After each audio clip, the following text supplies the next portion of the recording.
औरतें बहुत तरीके की होती हैं। कई औरतें ऐसी होती हैं जो जीबी रोड में लड़कियों को बेचती और खरीदती हैं।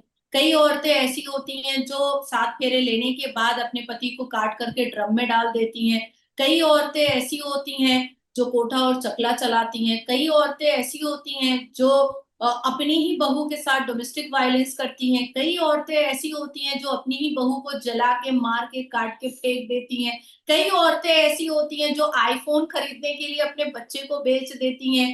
कई औरतें ऐसी होती हैं जो अपने जिस्म को बेच करके अपनी लैविश लाइफ मेंटेन करती हैं। लेकिन जब एक औरत हाथ में संविधान की किताब लेती है, जब एक औरत एक काला कोट पहनती है, जब एक औरत एक गाउन पहनती है, जब एक औरत लॉ बैंड पहनती है, जब एक औरत जुडिशरी सिस्टम के की एक एक अहम भूमिका हिस्सा। निभाती एक अहम भूमिका निभाती है और हिस्सा भी होती है, तो उस वक्त उससे गलती नहीं हो सकती है।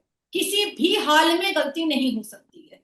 नाजिया, आप भारतीय जनता पार्टी से जुड़ी रही हैं, आप पे हमेशा आरोप लगते रहते हैं कि नाजिया जो है बहुत खूंखार है मुस्लिम, मुसलमान और इस्लाम के लिए। लेकिन एक इंसान के तौर पे मैं अगर निजी तौर पे बताऊं कि नाजिया, आप बेबाक बोलते हैं इसलिए आंख में करकते हैं, और जो साफ सुथरा बोलेगा, सच बोलेगा, वो आंख में करकेगा।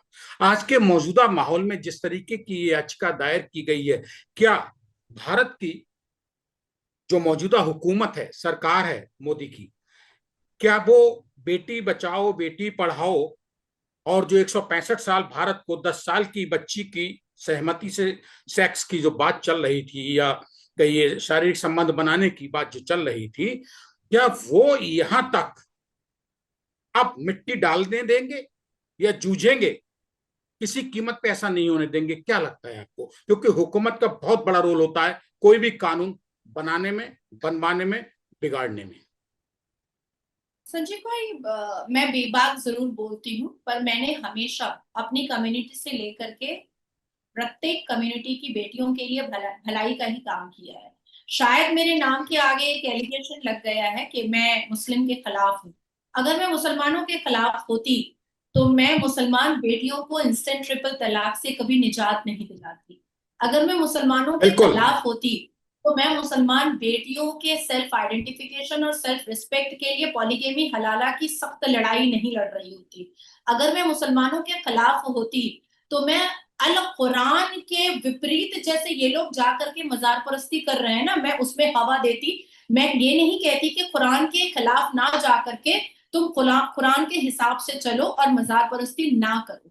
मैं मुसलमानों के बिल्कुल खिलाफ नहीं हूं। अगर मैं मुसलमानों के खिलाफ होती तो मैं इतना झंडा नहीं बुलंद करती कि संविधान मानो और एडुकेशन मानो, नाजिया, ये एडुकेशन मेरा शिक्षित बिल्कुल हो। कहना नहीं। नाजिया, ये मुस्लिम कम्युनिटी का अपनी सोच है, अपनी सोच है नाजिया को लेके। अब बात, ये देश की सरकार, एक ऐसी सरकार बैठी है संजय भाई, जहां पर बेटियों को शिव शक्ति का नाम दिया गया है, जहां पर बेटियों को दुर्गा का नाम दिया गया है, जहां पर बेटियों को चंडी और काली का भी स्वरूप बताया गया है। हमारे देश के प्रधानमंत्री, जब भी मैंने उनके साथ कई बार मंच शेयर किया है पश्चिम बंगाल में, और जब मैं उनका वो कैरिस्मेटिक चेहरा देखती हूँ ना, जो उनका शाइनिंग वाला चेहरा देखती हूँ, मुझे ऐसा लगता है कि वो बहुत भीतर आत्मा से कहते हैं कि बेटियां जो है हमारे देश की वो शिव शक्ति हैं।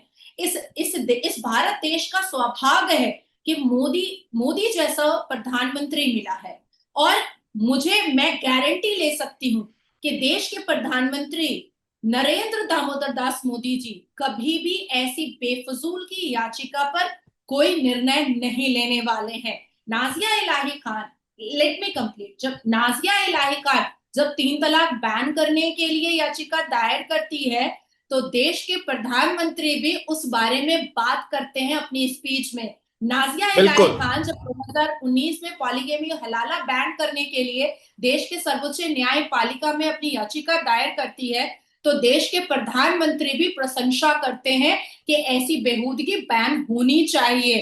तो अगर आप देश की बेटियों के हित में काम कर रहे हैं, तो देश की सरकार और देश के प्रधानमंत्री, देश की जुडिशरी सिस्टम और देश की न्यायपालिका भी आपके समर्थन में खड़ी होती है, और देश की जनता और देश की बेटियां भी आपके समर्थन में खड़ी होती हैं। लेकिन जब आप देश की बेटियों के खिलाफ काम करते हैं, उनके लिए बुराई का काम करते हैं, उनके लिए गलत डिसीजन का निर्णय लेते हैं, तो कोई भी आपके साथ खड़ा नहीं होता है।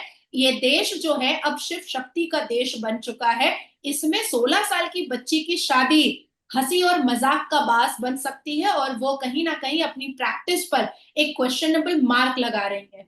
नाजिया, उनका ये तर्क है अपनी याचिका में कि 18 साल की जो उम्र है सहमति से शारीरिक संबंध बनाने की, उसके चलते जो छोटी उम्र के बच्चे हैं 15 और 16 के, उनमें यौन हिंसा की घटनाएं बहुत बढ़ रही हैं। अगर 16 साल उम्र घटा के कर दी जाएगी स्वेच्छा से शारीरिक संबंध बनाने की, तो रेप और यौन की जो हिंसाएं हैं वो उन मामलों में कमी आ जाएगी।